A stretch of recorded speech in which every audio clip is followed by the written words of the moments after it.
பாட்டு 195வது பாட்டு. என்ன என் ஆனந்தம், என்ன என் ஆனந்தம், என்ன என் ஆனந்தம், என்ன என் ஆனந்தம் சொல்லக்கூடாது. மன்னன் கிறிஸ்து என் பாவத்தை எல்லாம் மன்னித்து விட்டாரே. மன்னன் கிறிஸ்து என் பாவத்தை எல்லாம் மன்னித்து விட்டாரே. கூடுவோம் யாவரும் பாடுவோம் நன்றாய் மகிழ் கொண்டாடுவோம். கூடுவோம் யாவரும் பாடுவோம் நன்றாய் மகிழ் கொண்டாடுவோம். நாளிய நம்மை தேடிய வந்த நாதனை போற்றிடுவோம். நாளிய நம்மை தேடிய வந்த நாதனை போற்றிடுவோம். என்ன என் ஆனந்தம், என்ன என் ஆனந்தம் சொல்லக்கூடாது. மன்னன் கிறிஸ்து என் பாவத்தை எல்லாம் மன்னித்து விட்டாரே. மன்னன் கிறிஸ்து என் பாவத்தை எல்லாம் மன்னித்து விட்டாரே. பாவங்கள் சாபங்கள் கோபங்கள் எல்லாம் பழிகழித்தாரே. பாவங்கள் சாபங்கள் கோபங்கள் எல்லாம் பழிகழித்தாரே. தேவாதி தேவன் என் உள்ளத்தில் வந்து தேற்றிய விட்டாரே. தேவாதி தேவன் என் உள்ளத்தில் வந்து தேற்றிய விட்டாரே. என்ன என் ஆனந்தம், என்ன என் ஆனந்தம் சொல்லக்கூடாது. மன்னன் கிறிஸ்து என் பாவத்தை எல்லாம் மன்னித்து விட்டாரே. மன்னன் கிறிஸ்து என் பாவத்தை எல்லாம் மன்னித்து விட்டாரே. அட்சய பட்சமாய் ரட்சிப்பை எங்களுக்கு அருளினாரே. அட்சய பட்சமாய் ரட்சிப்பை எங்களுக்கு அருளினாரே. நிச்சயம் இயேசுவை பற்றிய சாட்சி பகர வேண்டியதே. நிச்சயம் இயேசுவை பற்றிய சாட்சி பகர வேண்டியதே. என்ன என் ஆனந்தம், என்ன என் ஆனந்தம் சொல்லக்கூடாது. மன்னன் கிறிஸ்து என் பாவத்தை எல்லாம் மன்னித்து விட்டாரே. மன்னன் கிறிஸ்து என் பாவத்தை எல்லாம் மன்னித்து விட்டாரே. வெள்ளங்கி பொன்மொழி வாதியோ மேல் வீட்டு ஜெயம் கொடியுடனே. வெள்ளங்கி பொன்மொழி வாதியோ மேல் வீட்டு ஜெயம் கொடியுடனே. மண்ணுலகில் வந்து விண்ணுலகம் சென்ற மன்னனை சொத்தரிப்பேன். மண்ணுலகில் வந்து விண்ணுலகம் சென்ற மன்னனை சொத்தரிப்போம். என்ன என் ஆனந்தம், என்ன என் ஆனந்தம் சொல்லக்கூடாது. மன்னன் கிறிஸ்து என் பாவத்தை எல்லாம் மன்னித்து விட்டாரே. மன்னன் கிறிஸ்து என் பாவத்தை எல்லாம் மன்னித்து விட்டாரே.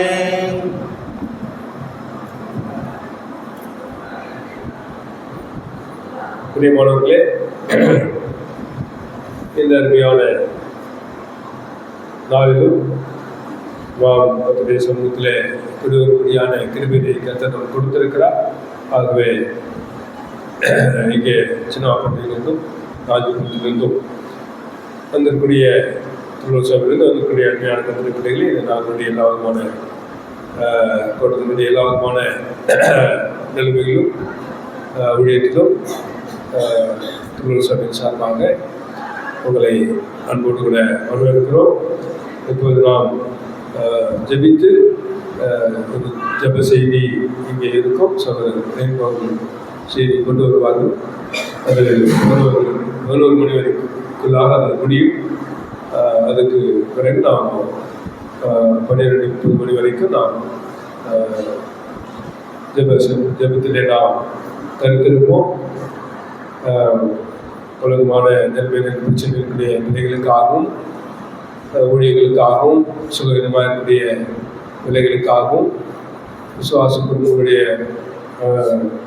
ரட்சிக்கப்படாமல் இருக்கிறார்கள். அவருடைய ரட்சிப்புக்காகவும் இந்த காரியங்களை நாம் ஞாபகத்தில் வைத்து ஒவ்வொருவரும் அந்த தனிப்பட்ட நிலைமையை ஞாபகத்தில் வருகிறபடி நாம் ஜெபிக்கக்கூடிய ஒரு வாரத்திலே நாம் கவலைப்படுதான கட்டாயத்திலே நாம் இருக்கிறோம். ஜெபம் இது அவசியமாக இருக்கிறது. ஆகவே இந்த இடத்துல கொடுக்கப்பட்டதான ஒரு முன்மாதிரி நமக்கு கொடுக்கப்பட்டிருக்கு. ஆகவே இப்பொழுது சகோதரர் நாகராஜ் அவர் ஜெபிப்பார்கள். பிறகு சகோதரர் ரேட் அவர்கள் கருத்து செய்தியை கொண்டு வருவார்.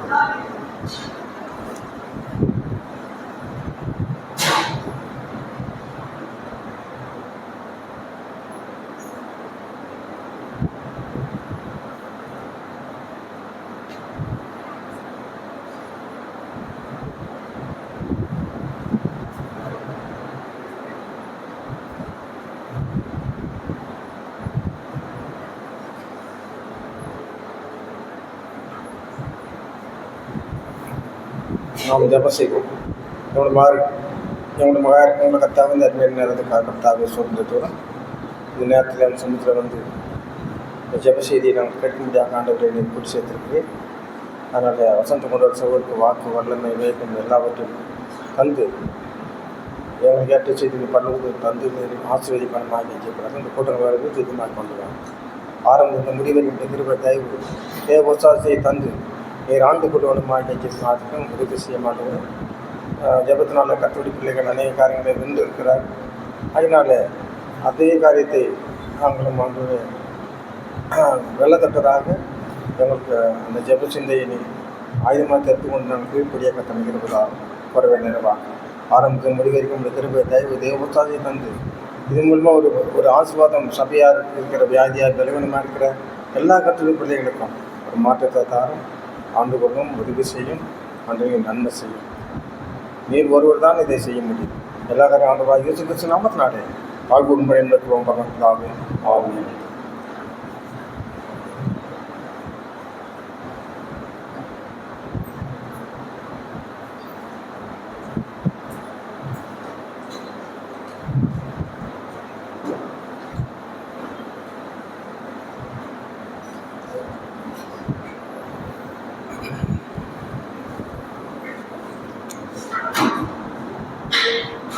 கர்த்தருடைய பரிசுத்த நாமத்துக்கு மகிமை உண்டாவதாக. இந்த அருமையான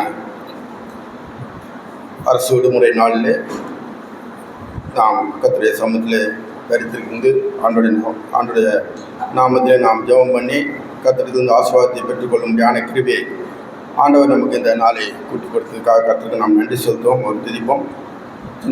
சின்னவாப்பேட்டை சபையிலிருந்தும் காஞ்சிபுரம் கர்த்தருடைய சபையிலிருந்தும் வந்திருக்கிற கர்த்தருடைய பிள்ளைகள் யாருக்கும் கர்த்தருடைய நாமத்திலே நன்றி மாற்றின் சபையின் சார்பாக அறிவிக்கப்படுகிறது.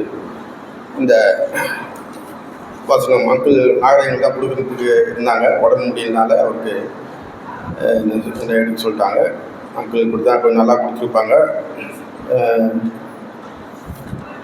நான் எனக்கு தெரிஞ்ச ஆண்டவர் கொடுத்த வார்த்தையை நான் சொல்கிறேன். இந்த ஜெபிக்கும்படியாக நாம் வந்திருக்கிறோம். இந்த கூட்டத்துக்காக அநேக நாட்களாக நாங்கள் ஜெபித்திருக்கிறோம். உபவாசம் கூட்டம் வைக்க வேண்டும் என்று அநேக நாட்களாக நாங்கள் போன வருஷத்துலேருந்தே நாங்கள் யோசித்து கொண்டு இருந்தோம். ஆனாலும் அதுக்கு கரெக்டான நேரம் நாம் இந்த நேரத்தை கருத்து நமக்கு கூட்டி கொடுத்தா உபவாசம் என்று நாம் வெளிப்படையான முறையிலே நாம் இங்கே சபையில் அறிவித்து அந்த கூட்டத்தை நாம் செய்வதிலே நாம் அந்த மாதிரி நாம் செய்ய மாட்டோம். ஆனாலும் அது அப்பா இருக்கும்போது கூட அந்த உபவாசம் இருந்து அந்த ஊழியத்துக்காக பாரப்பட்டு ஜெபித்த காலங்கள் உண்டு. ஆனால் வெளிப்படையான நிலைமையிலே சொல்ல மாட்டாங்க. அதுபோல் தான் நம்மளும் இருக்கிறோம். முடிஞ்சவர்கள் முடியாதவர்கள் கண்டிப்பாக உபவாசம் இருந்து ஜெபம் பண்ணணும் என்று யாரும் கண்டிப்பான ஒரு இது இல்லை. முடிஞ்சவர்கள் ஆண்டுக்காக இந்த பிரியாசப்பட்டு சில அது வெளிப்படையான நிலைமையில் அது ஆண்டுக்கும் அவருடைய பிள்ளைகள் கத்துடைய பிள்ளைகளுக்கும் ஒரு இதான ஒரு காரியமாக இருக்குது. அதனால ஆண்டவர் நம்ம உபவாசம் இருந்து தான் ஜெபம் கேட்கப்படும் என்று அர்த்தமில்லை. ஆண்டவர் நம்ம மனதை பார்க்குறார். அநேகர் பலவீனமாக இருக்கிறார், சாப்பிடாமல் இருக்க முடியாது. அதனாலே கர்த்தர் நம்முடைய நிலைமை அறிந்த தேவனாக இருக்கிறார். ஆண்டவர் நம்ம ஜெபத்தை கேட்கக்கூடிய தேவனாக இருக்கிறே. கர்த்தருக்கு நாம் நன்றியுள்ள பிள்ளைகளாக இருந்து கர்த்தருடைய நாமத்திலே நாம் ஜெபித்து கர்த்தருடைய ஆசீர்வாதத்தை நாம் பெற்றுக்கொள்ளலாம். அநேக குடும்பங்களிலே பல விதமான பிரச்சனைகள், பல போராட்டங்கள் நிறைந்த இந்த உலகத்திலே இந்த அருமையான இந்த நாட்களிலே நாம் வாழ்ந்து கொண்டிருக்கிறோம். எல்லா குடும்பங்களும் பல விதமான குழப்பங்கள், பிரச்சனைகள், போராட்டங்கள் நிறைந்து தான் காணப்படுது. எல்லாவற்றிலிருந்து நமக்கு ஆண்டவர் நமக்கு நல்ல ஒரு விடுதலை கொடுத்து எல்லாருக்கும் ஆசீர்வாதமான நிலைமை பிள்ளைகள் கர்த்தரை வழிநடத்தும்படியாக நாம் இந்த வேலையிலே ஜெபிக்கும்படியாக நாம் வந்திருக்கிறோம். ஜெபத்துக்கு ஏதுவான காரியங்களை நாம் ஒரு சில வார்த்தைகளை நாம் வாசிக்கலாம். சங்கீதம் 145ஆம் அதிகாரம்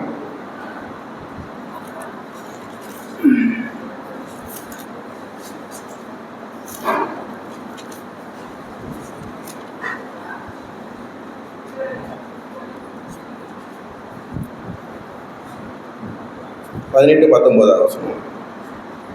சங்கீதம் 145 18ஆம் வசனமும் 19ஆம் வசனம்.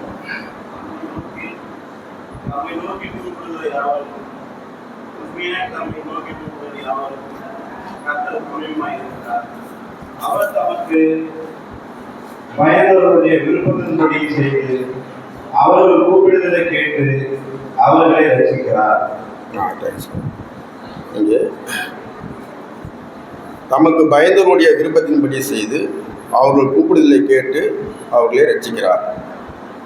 ஆண்டுடைய பிள்ளைகள் அவருக்கு கர்த்தருக்கு பயந்து அவருக்கு பிரியமாக நடக்கிற பிள்ளைகளுடைய ஜெபத்தை கேட்டு அவர் விருப்பத்தின்படி செய்து அவர்களை ரட்சிக்கிறார் என்று ஆண்டுடைய வார்த்தையாக இருக்கிறது. தம்மை நோக்கி கூப்பிடுகிற யாவரையும் உண்மையாய் அவரை நோக்கி கூப்பிடுகிற யாருக்கும் கர்த்தர் சமீபமாக இருக்கிறார். ஆண்டுடைய பிள்ளைகளுக்கு கர்த்தர் அவருடைய ஜெபத்தை கேட்கக்கூடிய தேவனாக இருக்கிறார். அவர் விருப்பத்தின்படி செய்யக்கூடியவராக இருக்கிறார். அந்த காரியத்தை தான் நாம் இங்கே வாசிக்கிறோம். கர்த்தருடைய பிள்ளைகளுக்கு கர்த்தர் ஏற்ற வேளையில் நம்முடைய ஜெபத்தை கேட்கக்கூடிய தேவனாக இருக்கிறார். அவர் பிரியமாய் அவருக்கு உண்மையாய் அவருக்கு பிரியமுள்ள ஒரு வாழ்க்கை வாழும்போது நம்முடைய ஜெபத்தை ஆண்டவர் ஒருபோதும் தள்ள மாட்டார். நம்முடைய விருப்பம் என்னவோ, கர்த்தருடைய பிள்ளைகள் கர்த்தருக்கு பயப்படுற பிள்ளைகளுடைய விருப்பம் என்னவோ அந்த விருப்பத்தை அவர் நிறைவேற்றக்கூடியவராக இருக்கிறார். இதுதான் நாம் வேதத்தில் நாம் வாசிக்கக்கூடிய பிள்ளைகளாக இருக்கிறோம். அநேக பரிசுத்தவான்கள் ஆண்டுடைய நோக்கி ஜெபிக்கும் போது கர்த்தர் அந்த காரியங்கள்லாம் கேட்டு அவருக்கு அனுசரணையாக இருந்து அவருக்கு வந்த போராட்டங்கள், பிரச்சனைகள், வந்த பல காரியங்களிலிருந்து அவர்களை விடுதலையாக்கி அவர்களுக்கு என்ன பண்ணார்? சகாயம் பண்ணார். அவர்களுக்கு கூப்பிடக்கூடிய காரியத்தை கேட்டு அவங்களுக்கு என்ன சொன்னார்களோ அந்த காரியத்தை அவர் நிறைவேற்றக்கூடிய ஒரு தேவன் தான் நம்முடைய தேவன் சர்வ வல்லமுள்ளவர். அவரை நோக்கி கூப்பிடுகிற யாருக்கும், உண்மையாக அவரை நோக்கி கூப்பிடுகிற யாருக்கும் அவர் சமீபமாக இருக்கிறார். தமக்கு பயந்தருடைய விருப்பத்தின்படி செய்து அவர் கூப்பிடுதலை கேட்டு அவர்களை ரட்சிக்கிறார். ஆண்டுடைய வேதம் எவ்வளோ உண்மையாக இருக்கிறது. அதனாலே நாம் ஆண்டுடைய வேதத்திலிருந்து ஒரு சில காரியங்கள் நாம் வாசிப்போம். ஆண்டுடைய பிள்ளைகள் எந்த நோமாக ஜெபம் செய்தார்கள், அவர்கள் இக்கட்டுகளே, அவர்களுக்கு வந்த சோதனைகள் மத்தியிலே, அவர்களுக்கு வந்த பாடல்கள் மத்தியிலே கர்த்தரை நோக்கி ஜெபித்து கர்த்தரிலிருந்து ஆசீர்வாதத்தை பெற்றுக்கொண்டார்கள். அவற்றிலிருந்து நன்மையை பெற்றுக்கொண்டதை நாம் வாசிக்கிறோம். யோசுவாவில் கூட வாசிக்கலாம். யோசுவா 10ஆம் அதிகாரம். அங்கே ஒரு யுத்தம் நடக்கிறது. இஸ்ரவேல் ஜனங்களுக்கு விரோதமாக அங்கே யுத்தம் நடக்கிறது. அந்த யுத்தத்திலே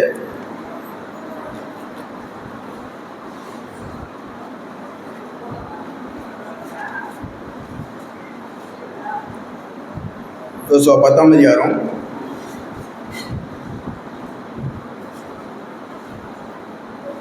12 வாசிக்கலாம். 12 15 வரைக்கும் 14 வரைக்கும். யோசுவா எம்மோரியரை இஸ்ரவேல் புத்திரருக்கு முன்பாக ஒப்புக்கொடுக்கிற அந்நாளிலே யோசுவா கர்த்தரை நோக்கி பேசி, பின்பு இஸ்ரவேல் கண்களுக்கு முன்பாக சூரியனே நீ கிபியோன் மேலும், சந்திரன் நீ ஆயரோன் பள்ளத்தாக்கின் மேலும் தரித்து நில்லுங்கள் என்றான். அப்போது ஜனங்கள் தங்கள் சத்துருவுக்கு நீதி சரிக்கட்ட மட்டும் சூரியன் தரித்தது, சந்திரனும் நின்றது. இது யாத்திரை புத்தகத்தில் ஏற்றிருக்கவில்லையா? அப்படியே சூரியன் அர்த்தமிக்க தீவிரிக்காமல் ஏறக்குறை ஒரு பகல் முழுவதும் நடுவானில் நின்றது. இப்படி கர்த்தர் ஒரு மனிதனுடைய சொல் கேட்க அந்நாளை எத்த நான் அதற்கு முன்னும் இல்லை, அதற்கு பின்னும் இல்லை. கர்த்தர் இஸ்ரவேலுக்காக யுத்தம் பண்ணினார். யோசுவா அங்கே யுத்தத்துக்காக அங்கே யுத்தம் செய்து நடந்து கொண்டிருக்கிறது.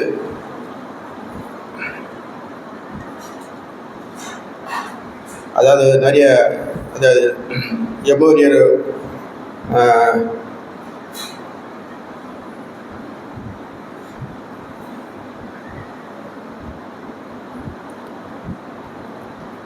ஐந்து ராஜாக்கள், அதாவது 3ஆவது ஆகியால் எருசலேம் ராஜாவாகிய அதோனியாசு, எபிரோனின் ராஜாவாகிய ஓகாமும், யர்மூத்தின் ராஜாவாகிய பீராமும், லாகீசின் ராஜாவாகிய யப்தியாவும், எக்லோனின் ராஜாவாகிய தெபீரும் ஆள் அனுப்பி தாங்கள் கிபியோனை சங்கரிக்கும்படி நீங்கள் என்னிடத்தில் வந்து எங்களுக்கு துணை செய்யுங்கள். அவர்கள் யோசுவாவோடும் இஸ்ரவேல் புத்திரரோடும் சமாதானம் பண்ணினார்கள் என்று சொல்லி அனுப்பினான். அது மாதிரி அஞ்சு ராஜாக்களை அந்த இங்கே அவர்கள் யுத்தத்துக்காக கொண்டு வருவதை நாம் வேதத்தில் வாசிக்கிறோம். யோசுவா கூட யுத்தம் செய்து அவனை மேற்கொள்ளும்படியாக அவங்களை கொண்டு வருகிறாங்க. அப்போ யோசுவா கர்த்தரை நோக்கி ஜெபம் செய்து கர்த்தரை அவர்களை மேற்கொள்ளக்கூடிய பலனை கொடுக்கும்படியாக யோசுவா ஜெபம் பண்ணினார். அப்போ ஆண்டவர் அவர்கள் கரத்தில் யோசுவா கரத்திலே கொடுத்தார், அவர்களை மேற்கொள்ளக்கூடிய பலனை கொடுத்தார். அப்போ அவங்க மேற்கொண்டே இருக்கும்போது அங்கே இருட்டாகும் போது, அதனால அங்கே இருட்டாயிட்டுனா யுத்தம் நின்றுடணும். அப்போ யுத்தம் நின்றுச்சுன்னா மறுநாள் அவங்க அதுக்குள்ளே தயாராகி அடுத்து நிறைய இன்னும் சண்டை போடுறதுக்கு ரெடியாக வந்துடுவாங்க. அதனால யோசுவா என்ன பண்ணார், ஆண்டவர் நோக்கி ஜெபம் பண்ணினார். ஆண்டவரே, இந்த சூரியன் கொஞ்சம் இந்த பகல் முழுதும் நிற்க வைங்க, சந்திரன் அங்கே நிற்க வைங்க என்று சொல்லும் போது அங்கே ஆண்டுடைய அந்த ஜெபத்தை கேட்டு அங்கே சந்திரனும் நின்றது, சூரியனும் தடுத்து நின்றது என்று பார்க்கணும். ஆண்டுடைய வார்த்தையை மனிதனுடைய வார்த்தையை கேட்டு அந்த இயற்கை சீற்றங்கள் இயற்கைகளை சூரியனையும் சந்திரனையும் ஆண்டவர் வானத்திலே அது செயல்படாதபடிக்கு, அது தன்னுடைய வேலையை செய்யாதபடிக்கு அது தரித்து நிற்க முடியாது. சூரியன் அது ஆட்டோமேட்டிக்காக வேலை செஞ்சுட்டே இருக்கும், அது சுற்றி கொண்டே இருக்கும், அது யாரையும் நிறுத்தி வைக்க முடியாது. அது ஆண்டவரால் படைக்கப்பட்ட ஒரு சூரியன், அது ஆண்டுடைய வார்த்தை கீழ்ப்படிந்து அங்கே தரித்து நின்றது என்று பார்க்கும். அதே போல் சந்திரனும் தரித்து நின்றது.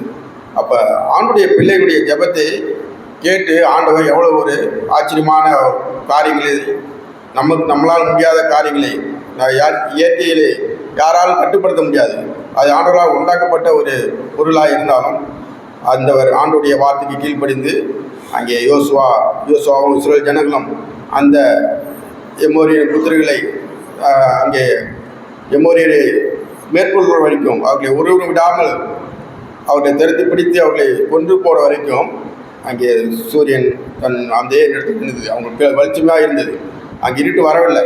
விரா தான் அங்கே சண்டை நின்றுணும், அதுதான் சட்டம். அங்கே அந்த இரவு வராதபடிக்கு அங்கே வெளிச்சத்தோடு இருந்து அங்கே அந்த 12 மணி நேரமும் அங்கே நின்றுது. அப்போ எல்லாரும் அங்கே மேற்கொள்ளப்பட்டாங்க. அப்போ ஆண்டுடைய பிள்ளைகளுடைய ஜெபத்தை ஆண்டு கேட்கிறார். எவ்வளோ ஒரு ஆச்சரியமான ஒரு காரியம். கர்த்தருடைய பிள்ளைகளுக்கு விரோதமாக எழும்பக்கூடிய காரியங்களை, கர்த்தருடைய பிள்ளைகளுக்கு விரோதமாக எழும்பக்கூடிய அநேக பிரச்சனைகள் வரக்கூடியதாக இருக்கும். ஆனால் கர்த்தர் நம்முடைய ஜெபத்தை கேட்டு அந்த காரியத்தை நமக்கு நன்மையாக மாற்றக்கூடியவர் தான் நம்முடைய தேவன். அதே மாதிரி நம்ம அடுத்த ஒரு வேதத்தினுடைய வாசிக்கிறோம். மோசே ஜெபத்தை கூட நாம் பார்க்கணும். மோசே யாத்ராகமம் 32ஆம் அதிகாரம்.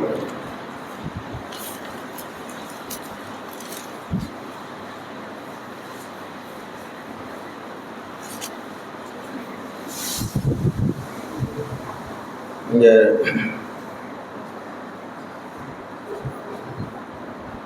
32ஆம் அதிகாரம் 7-14 வரை. அப்போது கர்த்தர் மோசேயை நோக்கி, நீ இறங்கி போ, எகிப்து தேசத்திலிருந்து நீ நடத்தி கொண்டு வந்த உன் ஜனங்கள் தங்களுக்கு எடுத்துக் கொண்டார்கள்.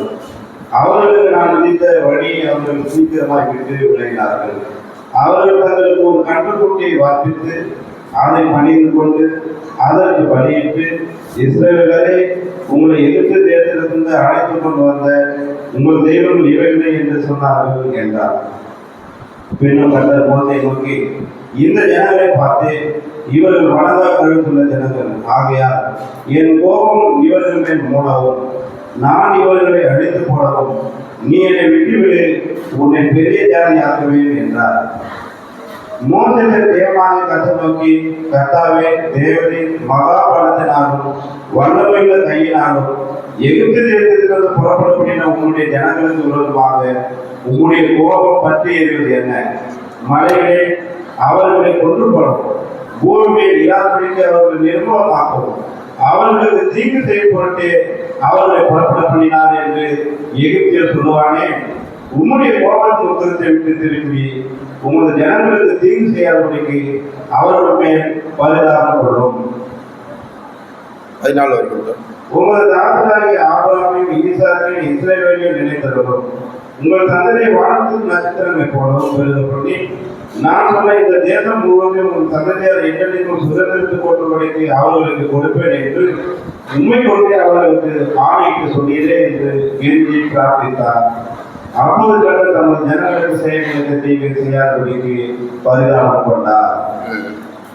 மோசே இஸ்ரவேல் ஜனங்களுக்காக அவர் பரிந்து பேசி ஆண்டவரை நோக்கி ஜெபிக்கும் போது கர்த்தர் அவருக்கு செய்வேன் என்று சொல்லினதை செய்யாதபடிக்கு அவர் மேல் பரிதாபம் கொண்டு ஆண்டவர் அவர்களை அழிக்காமல் அவர்களை பாதுகாத்தார்.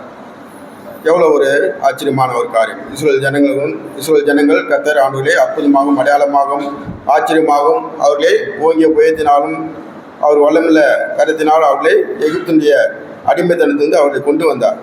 ஆனால் இஸ்ரவேல் ஜனங்கள் என்ன பண்ணாங்க? வணங்கா கழுத்து உள்ள ஜனங்களாக இருந்து தேவனுக்கு பிரியமில்லாத காரியத்தை அவர்கள் செய்யக்கூடியவராக பார்ப்பிக்கப்பட்ட அந்த கன்றுக்குட்டியை அவர்கள் பணிந்து கொண்டு அதற்கு பலியிடக்கூடிய ஒரு ஜனங்களாக அவர்கள் மாறி போனார்கள். தேவனுக்கு பிரியமில்லாத காரியம் செய்ததுனாலே தேவன் என்ன பண்ணார்? அவர்களை என்னை விட்டுவிடு, நான் அவர்களை அழித்து போடுகிறேன் என்று அங்கே மோசே விட்டு ஆண்டவர் சொல்கிறார். அப்போ மோசே என்ன பண்ணுறாங்க? கர்த்தரை நோக்கி ஜெபம் பண்ணுறார். தேவனாய கர்த்தரை நோக்கி, கர்த்தாவே, தேவரி மகா பலத்தினாலும் வல்லமுள்ள கையினாலும் எகிப்து தேசத்திலிருந்து புறப்பட பண்ணின உம்முடைய ஜனங்களுக்கு விரோதமாக உம்முடைய கோபம் பற்றி எறிவது என்ன என்று சொல்கிறார். இது மாதிரி நீங்கள் செய்ய வேண்டாம் ஆண்டவரே, எங்களுக்கு இறங்கும், அவர்கள் தப்பிதங்களை மன்னியும், அவர்களுக்கு நிர்மூலமாக்க வேண்டாம். இதெல்லாம் புறஜாதிகள் கேட்டால் இதுக்காக தான் உங்களை ஆண்டவர் அங்கே அழைத்து கொண்டு போனார் என்று சொல்லுவாங்க. அதனால அவர் மேல் கொஞ்சம் பரிதாபம் கொள்ளும் என்று கெஞ்சி பிரார்த்திக்கும் போது, அவர் வேண்டிக் கொள்ளும்போது, அப்போ ஆண்டவர் என்ன பண்ணார்? அவருக்கு 17 வருஷம். அப்போது கர்த்தர் தமது ஜனங்களுக்கு செய்ய நினைத்த தீங்கை குறித்து தீங்கு செய்யாதபடிக்கு பரிதாபம் கொண்டார். இங்கே மோசே ஆண்டுடைய ஜெபத்தை ஜெபிக்கும்போது, இஸ்ரவேல் ஜனங்களுக்காக பரிந்து பேசி ஜெபிக்கும்போது அந்த ஜெபத்தை கேட்டார். பிரியமானவர்களே, ஆண்டவருக்கு பயப்படுற பிள்ளைகளுடைய ஜெபத்தை ஆண்டவர் ஒருபோதும் தள்ள மாட்டார். நீ என்ன சொல்கிறது, நான் என்ன கேட்குறது என்று ஆண்டவர் அந்த மாதிரி ஒருபோதும் சொல்லுவார். ஆண்டவருக்கு பயந்து அவர் பிரியமான நிலையிலே நாம் வாழும்போது ஆண்டுடைய நோக்கி நாம் ஜெபிக்கும்போது, அந்த கர்த்தருடைய பிள்ளைகள் ஜெபிக்கும்போது அந்த ஜெபத்தை கேட்டு அவர்களுக்கு இறங்கக்கூடிய தேவனாக இருக்கிறார், அவர்களை ரட்சிக்கக்கூடிய தேவனாக இருக்கிறார். இப்படி இதுதான் நமக்கு ஆண்டவர், நம்முடைய அருமையான ஆண்டவராக இருக்கிறார். மனுஷனுடைய ஜெபத்தை, ஆண்டவருக்கு பயந்தவருடைய ஜெபத்தை ஆண்டவர் ஒருபோதும் தள்ளிவிட மாட்டார். அவர்களுக்கு கேட்டு அந்த பணி செய்யக்கூடிய தேவன் தான் நம்முடைய தேவன். அடுத்தது கூட இன்னொரு எலியாவின் ஜெபத்தை பார்க்கும்போது 1 ராஜாக்கள் 18ஆம் அதிகாரம்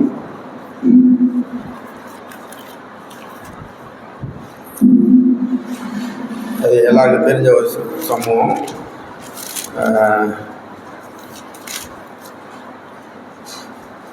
1 ராஜாக்கள் 18ஆம் அதிகாரம் 36-38 வரை.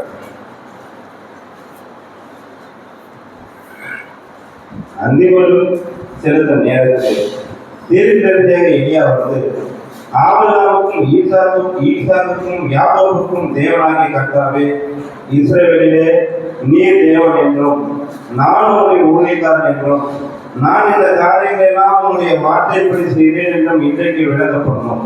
கர்த்தாவே, நீர் தேவனாகிய கர்த்தர் என்றும் தேவரே தாங்கள் இருதயத்தை மறுபடியும் திருப்பினீர் என்று இந்த ஜனங்கள் அறிவுரைக்கு என்னை கேட்டருளும் என்றார். அப்பொழுது கட்டடத்திலிருந்து அக்கினி இறங்கி அந்த சர்வாங்க தகனப்படியையும் விறகுகளையும் கற்களையும் மண்ணையும் பற்றித்து வாய்க்காலிருந்த தண்ணீரையும் நக்கி போட்டது. இங்கே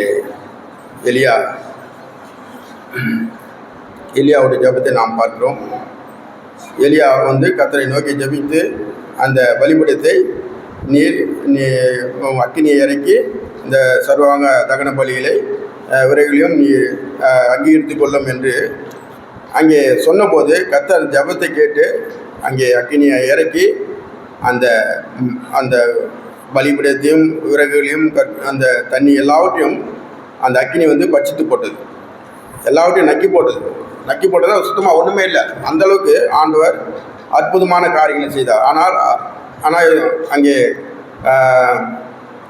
அந்த ஜனங்கள், புறஜாதி ஜனங்கள், தேவனுக்கு பிரியமில்லாத ஜனங்கள் என்ன பண்ணாங்க, பாகால் தெய்வம் தான் மெய்யான தெய்வம், அவர் எங்களுக்கு இறங்கக்கூடிய தேவனாக இருக்கிறார், அவர் எங்களை ரசிக்கக்கூடிய தேவனாக இருக்கிறார், எங்களுடைய ஜெபத்தை கேட்கக்கூடிய தேவனாக இருக்கிறார் என்று சொல்லி அவர்கள் காலையிலேருந்து சாயந்தரம் வரைக்கும் மதியானம் வரைக்கும் மதியம் வேலை மேலே அவங்க ஜெபம் பண்ணிட்டே இருக்கிறாங்க. தங்கள் உடம்பெல்லாம் குத்திக்கிறாங்க, தங்கள் உடம்பெல்லாம் வத்திக்கிறாங்க. பகாலே இறங்கும், இந்த அக்கினி இறக்கி இந்த பலிபீடத்தை நீ பட்சித்துள்ளோம், இது நீங்கள் அங்கீகரித்துக்கொள்ளும் என்று சொன்னபோது அங்கே எந்த விதமான செயல்பாடும் இல்லை.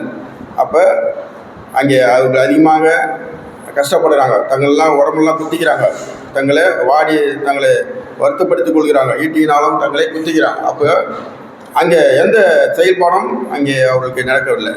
அன்ற கர்த்தருடைய பிள்ளை எலியா அவங்களை எல்லாரையும் நீங்கள் ஓரம் போங்கன்னு சொல்லிட்டு அவர் கர்த்தரை நோக்கி அந்த ஜெபம் பண்ணினார்.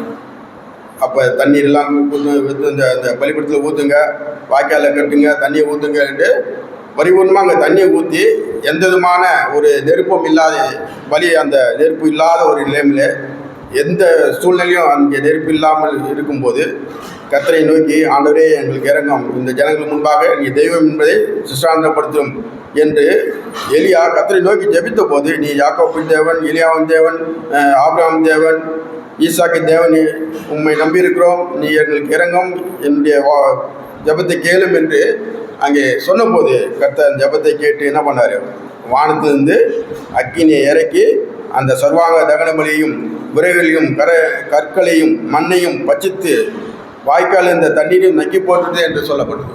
எவ்வளோ ஒரு ஆச்சரியமான காரணம்! ஆண்டுடைய வார்த்தை, ஆண்டுடைய பிள்ளையுடைய ஜெபத்தை ஆண்டவர் எவ்வளோ ஆச்சரியமாகவும் அந்த ஆண்டுடைய வார்த்தையை அவர்கள் கேட்டு அதன்படி இறக்கக்கூடிய தேவனாக இருக்கிறார். இதெல்லாம் வானத்திலிருந்து வருகிறது, ஆண்டுடைய காரியமாக இருக்குது. பரலோகத்திலிருந்து ஆண்டவர் அக்கினியை இறக்கிறார், அங்கே வாய்க்காலை நக்கி போட்டது என்று பார்க்கிறோம். இதுதான் ஆண்டுடைய பிள்ளைகள் ஜெபிக்கும் போது கர்த்தர் ஜெபத்தை கேட்கக்கூடிய தேவனாக இருக்கிறார். ஆபிரகாம் கூட ஜெபித்தார், என்ன பண்ணார், அந்த இவருக்காக ஜெபம் பண்ணார்.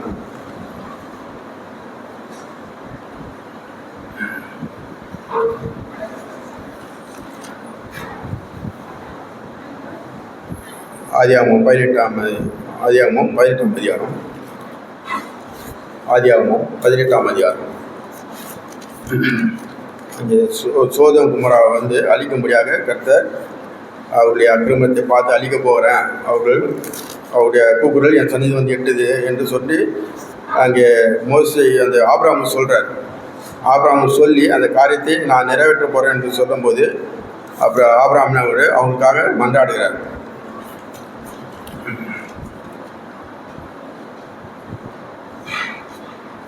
அப்போ ஆபிரகாமுடைய ஜெபத்தையும் ஆண்டவர் கேட்டார். கேட்டு நான் நீ ஜெபத்தை நான் கேட்க மாட்டேன்னு சொல்லலை. அங்கே நீதிமான்கள் 50 நீதிமான்கள் இருந்தால் அந்த பட்டத்தை அழிப்பியோ என்று கேட்குறாரு. இல்லை, அழிக்க மாட்டேன்னு சொல்கிறார். அப்போ 40 நீதிமான், அப்போ அழிக்க மாட்டேன்னு சொல்கிறார் ஆண்டவர். 30 நீதிமான் சொல்கிறார். கொஞ்சமாக பிரச்சனையாக வராரு ஆபிரகாம், விட மாட்டார் ஆண்டவர் நீ எப்படியாவது நீ அழிக்கக்கூடாது, சோதகுமாரை அழிக்கக்கூடாது. அங்கே 50 நீதிமான்கள் இருக்கலாம், அல்லது 40 நீதிமான் இருக்கலாம், அது 30 இருக்கலாம், அல்லது 20 பேர் கூட இருக்கலாம், அல்லது 10 பேர் கூட இருக்கலாம் என்று குறைந்துக்கிட்டே வரார். அப்போ அது கூட நான் அழிக்க மாட்டேன் என்று ஆபிரகாமுக்கு ஆண்டவர் வாக்கு கொடுக்குறார். அதுக்கப்புறம் அங்கே ஆபிரகாம் அமைதியாகிட்டார். அதுக்கப்புறம் அவர் ஆண்டவருடைய செயலுக்கு தன்னை ஒப்பு கொடுத்தார். அப்போ அங்கே இருந்த நீதிமான்களை மாத்திரம் ஆண்டவர் அந்த பட்டணத்திலிருந்து வெளியே கொண்டு வந்து அந்த சோதகுமார பட்டணத்தை ஆண்டவர் அளித்தார். வானத்திலிருந்து அக்கினி இறக்கி அவர்கள் செய்த தவறுக்காக அங்கே தண்டனை கொடுத்தார் பிரிமான்லே. அப்போ ஆபிரகாம் தேவனுடைய பிள்ளையாக இருந்தார், ஆண்டவர் நோக்கி ஜெபித்தார். அந்த ஜெபத்தையும் ஆண்டவர் கேட்டு அந்த காரியங்களை அவர் செய்யாமல் அவர்களுக்கு உதவி செய்தார். அதுபோல் தான் ஆண்டுடைய நம்புகிற பிள்ளைகளுக்கு கர்த்தரை உறுதியாய் உண்மையாய் அவரை தேடுகிற பிள்ளைகளுக்கு அவர்களின் ஜெபத்தை ஆண்டவர் கேட்கக்கூடியவராக இருக்கிறார். அதனாலே நாம் நம்முடைய தேவன் நமக்கு எல்லாம் ஆண்டவர் விஸ்ராந்தமாய் நமக்கு இந்த ஆண்டவர் வேதத்திலே நமக்கு வைத்திருக்கிறார். அப்போ நாம் நம்முடைய ஜெபத்தை ஆண்டவர் நோக்கி நாம் ஜெபிக்கும் போது கர்த்தர் நம்ம ஜெபத்தை கேட்கக்கூடிய தேவனாகிறார். நம்முடைய தேவன் அதிசயங்களையும் அற்புதங்களையும் செய்யக்கூடிய தேவன். மனிதனால் முடியாத காரியத்தை அவரால் செய்ய முடியும். அப்போ சங்கீதத்தில் கூட 34ஆம் அதிகாரம், சங்கீதம் 34ஆம் அதிகாரம் 15ஆம் வசனம் 17ஆம் வசனம். கர்த்தருடைய கண்கள் நீதிமான் மேல் நோக்கமாக இருக்கிறது, அவருடைய செவிகள் அவர்கள் கூப்பிடுதலுக்கு திறந்திருக்கிறது. 17 நீதிமான்கள் கூப்பிடும்போது கர்த்தர் கேட்டு அவர்களை அவருடைய எல்லா உபத்திற்கும் நீங்களாக்கி விடுகிறார். அவனுடைய வார்த்தை என்னமாக இருக்கிறது. அவனுடைய பிள்ளைகள் கூப்பிடும்போது கர்த்தர் கேட்கிறார். எல்லா உபத்திரங்கள், பல பிரச்சனைகள் வரக்கூடியதாக இருக்கிற இந்த காலகட்டங்களிலே எல்லா உபத்திரங்களையும் நீக்கலாக்கி நம்மை விடுவிக்கிறார் என்று சொல்லப்பட்டது. நம்முடைய ஆண்டுடைய கண்கள் நம்ம மேல் நோக்கமாக இருக்கிறது, அவர் செவிகள் நம்முடைய கூப்பிடுதலுக்கு திறந்தே இருக்கிறது. இதுதான் ஆண்டுடைய வார்த்தையாக இருக்குது. தாவீது ராஜா கூட ஆண்டவர் அவர்களை பல நேரத்திலிருந்து அவர் விடுதலையாக்கினார், அவர் கூப்பிடுதலை கேட்டார். அதுபோல் ஆண்டவர் நம்மோடு கூட தான் இருக்கிறார். நம்மை விட்டு விலகுவதும் இல்லை, நம்மை கைவிடுவதும் இல்லை என்று ஆண்டவருடைய வார்த்தையாக இருக்கிறது. வானத்தின் பூமியில் சகல அதிகாரப்படுத்துவது தான் நம்முடைய ஆண்டவராக இருக்கிறார். சகல நாளும் நான் உங்களோடு கூட இருக்கிறேன் என்று சொல்லியிருக்கிறார். அப்போ மத்தேயு 28ஆம் அதிகாரம்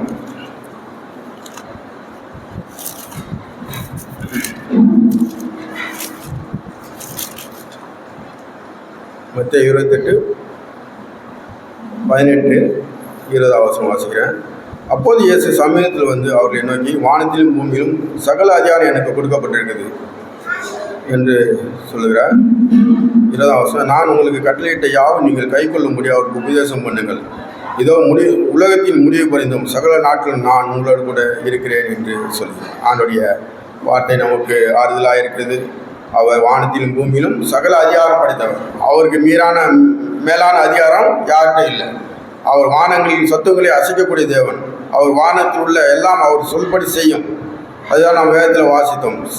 சந்திரன் நின்றது, சூரியன் நின்றது, வானத்திலிருந்து அக்கினி வந்தது என்று நாம் வேதத்தில் வாசிக்கிறோம். அவர் காரியங்களை ஆண்டவர் அந்தமாய் அவர் அதிசயமாய் காரியங்களை செய்யக்கூடிய தேவன் தான் நம்முடைய தேவன். அவர் தான் நம்மோடு கூட இருக்கிறார். உலகத்தின் முடிவு பொழுது சகல நாட்டிலும் நான் உங்களோடு கூட இருக்கிறேன். பிரியமானே, நம்மை விட்டு அவர் போக மாட்டார். அவருடைய பிள்ளைகளோடு கூட இருக்கிறார். அவருடைய கூப்பிடுதலை கேட்கிறார். அவருக்கு இறங்கக்கூடிய தேவனாக இருக்கிறார். சில ஆண்டுடைய இந்த உலகத்தில் வந்திருக்கும் போது என்ன பண்ணாங்க, லூக்கா 8ஆம் அதிகாரம்